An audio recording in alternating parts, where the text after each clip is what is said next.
I mean, I feel really close, especially talking about the offensive line. I think they did a really incredible job when I got here of making me feel included, making me feel like part of the family. And so because of that, I think we've all really grown to like each other and be really close. After Bo came in today, you guys had 17 straight runs at one point. Did you take notice of that while you were going through the game at all? I mean, yeah, I noticed that we were running the ball a lot, but I mean, it wasn't really a problem. Like nobody really, if we like since it was working, we were happy to do it. Yeah. Did things kind of open up a little bit when he entered the game as far as running the ball goes? I mean, I'm not really sure. That sounds like a better question for the coaches.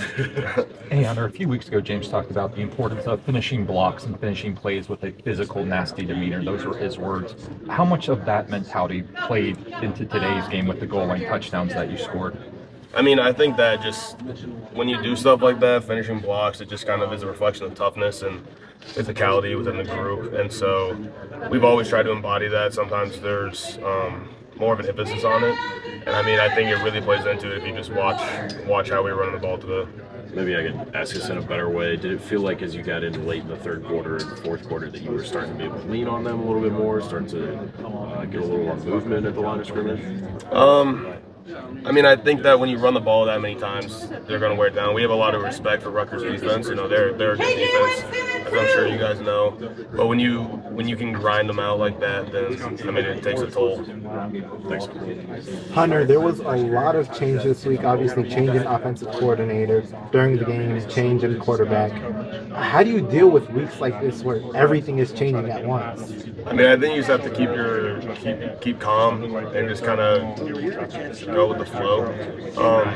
You know, we have a lot of trust in the changes that you're talking about, and so it's not like anybody's worried or anything like that. And our process has really changed. And so, I mean, just knowing that there's a sense of trust for everybody within the program, I think that allows us to just kind of keep going.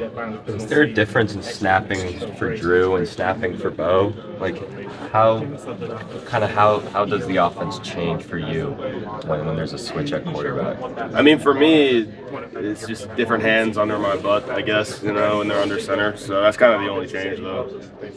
Hunter, you've seen a lot of college football in your time. Is this kind of the most adversity you've experienced, or just what have been some of the just biggest general things that have been tough for you in your career? I mean, when you think about change, I think this is probably the biggest change I've been through. But because of the support system and the culture that's in our building, it's not really, no, you don't have to grind through the adversity. It just feels like every day. You know, we kind of just try to stay true to who we are, no matter what happens.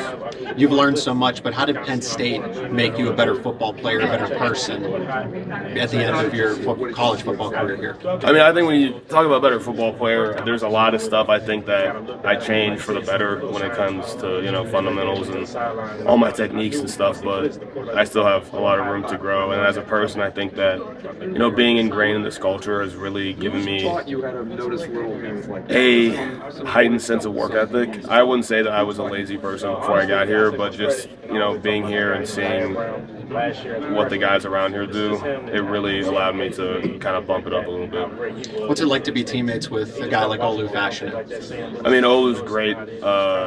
Everybody knows he's a great football player, but what people probably don't know is behind the scenes he's an amazing person. You know, he's really kind, he's really honest, and he's really caring for the guys around him. And I think that kind of just, you know, makes it even easier to play with him.